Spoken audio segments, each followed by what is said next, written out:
classmate saya lah. Richard ni merupakan seorang pedofilia yang profesional.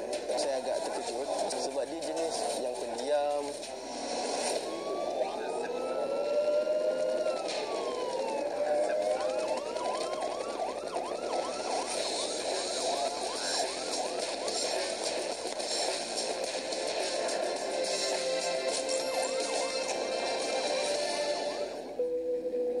Assalamualaikum dan salam sejahtera. 999 terus membawakan perincian kejadian jenayah dan juga usaha untuk membendungnya. Hukuman terhadap pesalah pedofilia warga Britain Richard Huckle telah pun diketahui. Namun, 23 kanak-kanak tempatan yang dipercayai menjadi mangsa jenayah seksnya dikesan oleh pihak polis. Ikuti laporan khas yang disediakan oleh wartawan Tun Hizami Hashim mengenai jenayah pedofilia Richard Huckle.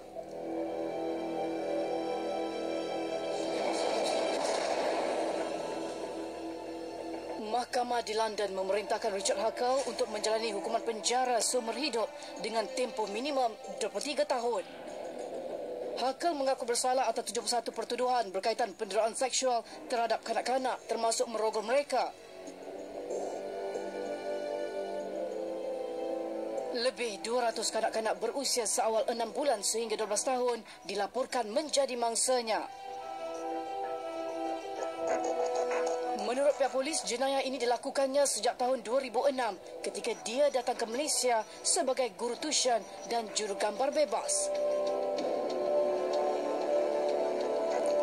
Sebuah kawasan perumahan di Bukit Kiara, Kuala Lumpur dilaporkan antara kawasan yang sering dilawati oleh Richard Huckle ketika berada di Malaysia. Dan dia juga dikatakan pernah berkhidmat sebagai jurugambar bebas untuk beberapa majlis keramaian dan juga perayaan yang dianjurkan oleh penduduk di sini.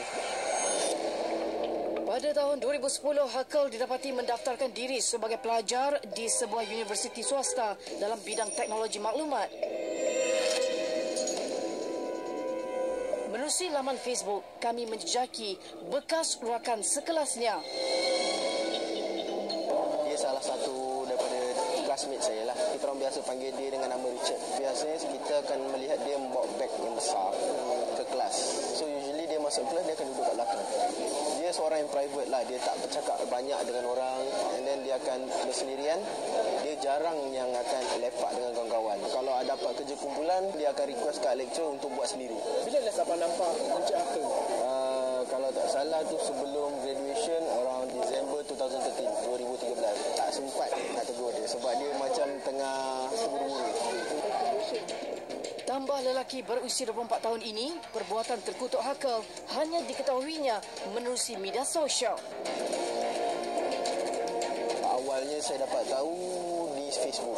Muka dia macam pernah kenal. And then bila saya tengok betul-betul, yes, this is Richard. Saya agak terkejut. Masa first tengok tu, tengok dia punya crime tu macam tak mungkin. Sebab dia jenis yang pendiam, kata nak senyum susah. Kami merujuk pakar perunding psikiatri Jabatan Perubatan Psikologi Fakulti Perubatan Universiti Malaya Profesor Madya Dr. Muhammad Muhsin Ahmad Zahari mengenai personaliti Huckle.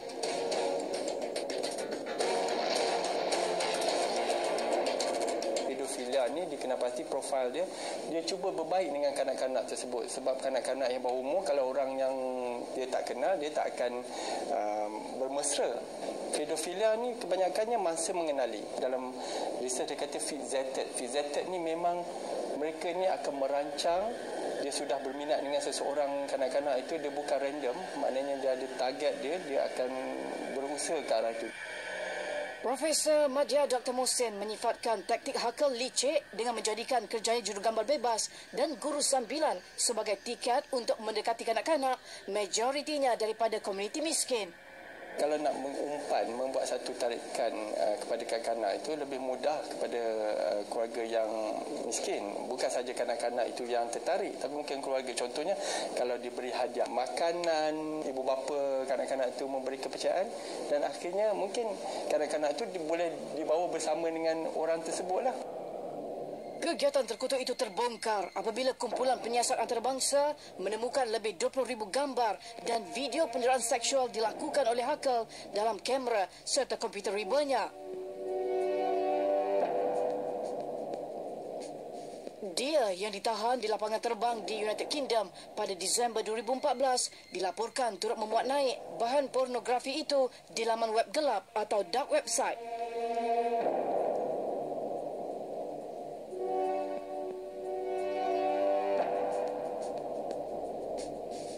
Penganalisis jenayah Datuk Akbar Sattar mengulas mengenai medium yang digunakan hacker.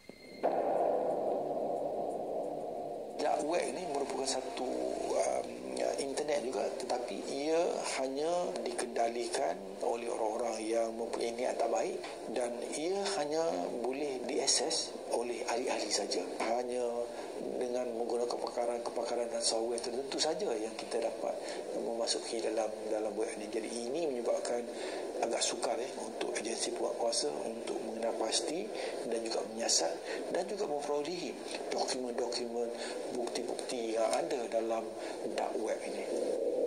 Hacker juga dilaporkan menyimpan rekod serangannya dan menulis manual untuk dijual kepada para pedofilia yang lain.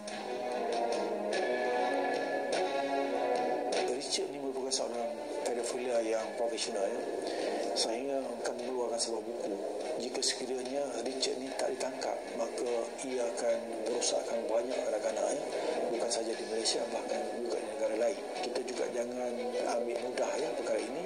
Kemungkinan besar kita masih lagi ada Richard hacker di mana-mana saja di Malaysia ini. Kes pedofilia ini bukan lepas kes baru. Kita hanya baru ingin spesialis dari segi ini. Kami bertemu pengarah Jabatan Siasatan Jenayah Bukit Aman, Datuk Seri Muhammad Saleh, bagi mengetahui perkembangan usaha pihak polis dalam mengesan 23 mangsa kanak-kanak tempatan.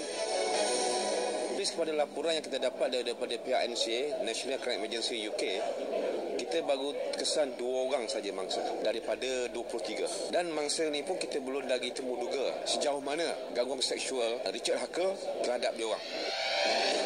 Muhammad Saleh turut meminta agar keluarga mangsa yang lain tampil membuat laporan polis bagi membantu siasatan. Tujuan kita yang pertama, kita nak pulihkan dia. Definitely some of the mangsa saya ingat mungkin dah berumur belasan tahun. Mungkin dia dalam keadaan yang trauma. So kita rasa tanggungjawab kita untuk kita pulihlah. Dan proses pemulihan ini, kaunseling ini bukannya saja akan dibuat oleh pihak polis. Kita akan cuba bekerjasama dengan lalai kementerian, NGOs yang ada kepakaran untuk memulihkan mereka. Protect and Save the Children Association yang diasaskan oleh Madeline Yong antara badan bukan kerajaan yang menjalankan program pemulihan dan kesedaran kepada kanak-kanak termasuk mangsa hacker.